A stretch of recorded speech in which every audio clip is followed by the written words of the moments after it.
fund. Exactly, that's the very last thing, the fund leveraging. The way we've set it up is if you can get, take a donation of the portion of the easement, or even if you can get local government funds from the state level or from a private entity, that adds to the value of the easement, increases the ranking, it adds points. I don't know if I understand what you mean by ranking. There's actually, the last page of the packet there. I took that directly from our ordinance that was passed in '07 that established the easement authority. And one of the sections of that ordinance set forth ranking criteria, and that's at the bottom of it there. And they are point values that are associated with values that are on the property. Next page. Yeah. So if you have prime soils, you get more points for that. If it's a working family farm, you get more points for that. Rather than a piece of property that's not as valuable culturally or from whatever perspective that you put it in. So we need to make sure that those are in line at some point with where we really want to be. But until there's money, it's not an issue. Right. Well, and we use a similar, I mean, the income is only one factor. I mean, before we even get to the income, we look at, we do the same thing. We give a property a point score based on its conservation values. So there's streams, historic features, prime soils, all those things enter in, and the higher the score, the higher you are on the pile to be made an offer to begin with. And then if you're still interested, you say, okay, yeah, I'd like to, continue in the process, then we say, okay, well, how about your income information? So then if we do an appraisal, we can tell them, okay, well, based on your appraisal, this is how much you're going to get out of it. But we have the ranking is the first step for us as well. So then the next three sheets are I just thought I'd share with you an example of how we leverage funds. The three funding sources, and I think Kelly will go into this more, but basically there's a federal grant program. It's the Farm and Ranch Land Protection Program, and that does have criteria. It does have to be at least 50% prime soils based on their criteria, their ranking of the soil types. And then we have two state programs that we're currently using. One is the VDACs, or Virginia Department of Agriculture and Consumer Services. They've been fairly new, I guess, the last 3 or 4 years. They've been providing funding at the state level through the Office of Farmland Preservation. And there, well, let me back up. The farm ranch land will pay 50% of the appraised value of the property if it meets their criteria. The VDACs money, it will be matched. You have to match 50% of the local funds with the VDACs funds. You have to show that up front that you got it. After you show it up front, they kind of let you do your own thing as far as picking the property, where the farm ranch they want you to apply for a specific farm. So, and then the other state entity that we use is it's run through the Department of Conservation and Recreation. It's the Virginia Land Conservation Fund. And that's another state grant that you apply for with a specific property. But what's neat about that, and here's where you get into your leveraging, is that the federal government doesn't care if you leverage with local or state funds. So you can say, okay, you can, like, if you look at the pie chart here, we basically have two farms that we purchased easements on. The Cool Spring Farm is the sort of yellower colored paper. This was in the Civil War battlefield. It's part of the Holy Cross Avenue of government of Clark County. 204 acres, almost all of it was prime soils, and they retired 5 development rights, and they had a historic house. So it scored very high and was eligible for all these types of grant funds. So what we did was basically got an appraisal, and they appraised it at $716,500. And another thing that we do, anytime we do a purchase, we always require the landowner, no matter what the income is, to provide 25% of that appraised value. So off the top, we take 25% out. And we do that because they're going to have to pay taxes on the money that they get for the easement purchase. So that will help offset their tax implications. But now they get tax credits too.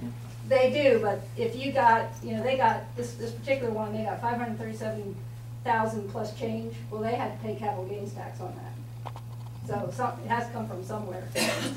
So even though they received money for the PDR, for the purchase of the development rights, They're taxed on that one. They're taxed on it, but they still get to take tax credits on the entire amount, or is it just? Yeah, they do. They just get the federal donated tax. Just the donated. Just the donated part, yeah, just the Okay. donated part. So on the 25% that they donated, or 23 or whatever it is, they were able to take advantage of the IRS tax credits. Okay. Yes. And the Virginia tax credit, which you can sell. Yeah, Trade. yeah. Both federal and state, you can. No, sir, not the federal. Not the federal. The federal, there's some other deduction. I'm not as good on the You get tax a part. cut, you get the deduction of your capital gains, and you get a deduction, you get an income tax deduction, just like a charitable gift. Yeah. So, And that can be taken out over a number of years, 12, 15? It's 15 yeah, right it now. carries over. So, for this particular example, what we did was, okay, so we had the appraised value, and then, we looked at, if you can see, the green pie piece is the state, land conservation fund.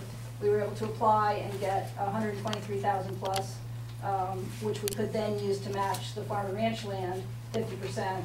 So then the county, using county funds to match VDAX funds, only had to put in a little under $28,000 to get a $716,000 easement purchase.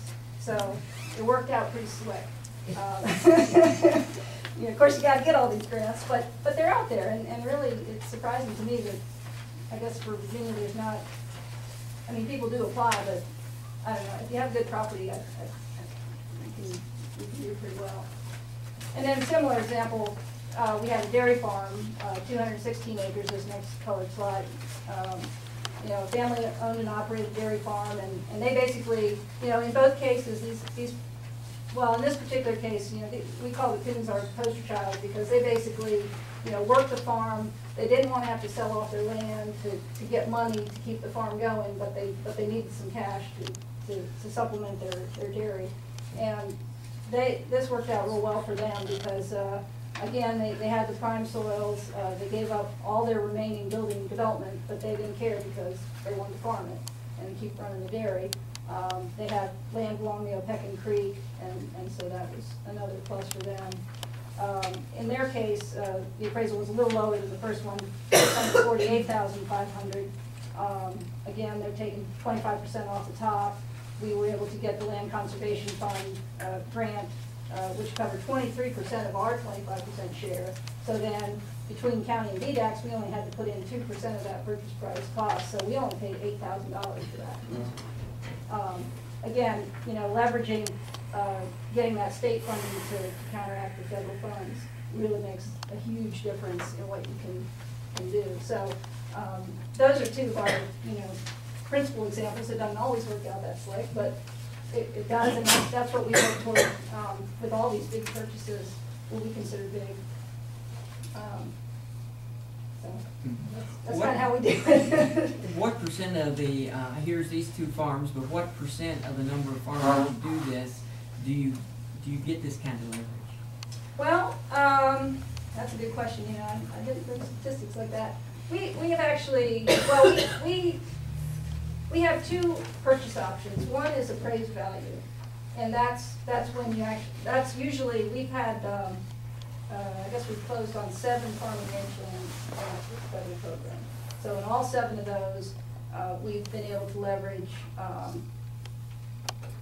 least the federal share and the landowner share, and sometimes just the county has to pick up the 25%. But they've generally been, these are the 2 of the big ones.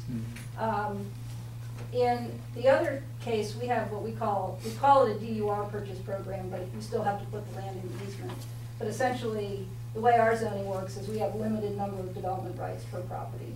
And so sometimes you'll have a smaller farm that has 1 or 2, and they'll want to just sell them because they don't want to subdivide or whatever.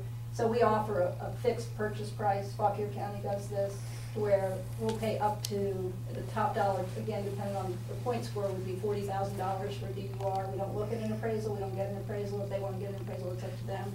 And in that case, we've been able to use the VDAX money because we got, the first round, we got $400,000 VDAX money. I think the first 2 we might have paid full price. We paid, I know Greenway Court was our first easement. We paid $225,000 for that. we're in a little different situation on that, because Clark County has mapped out all of their DURs, their development rights that exist in the county, so they have assigned rights to each property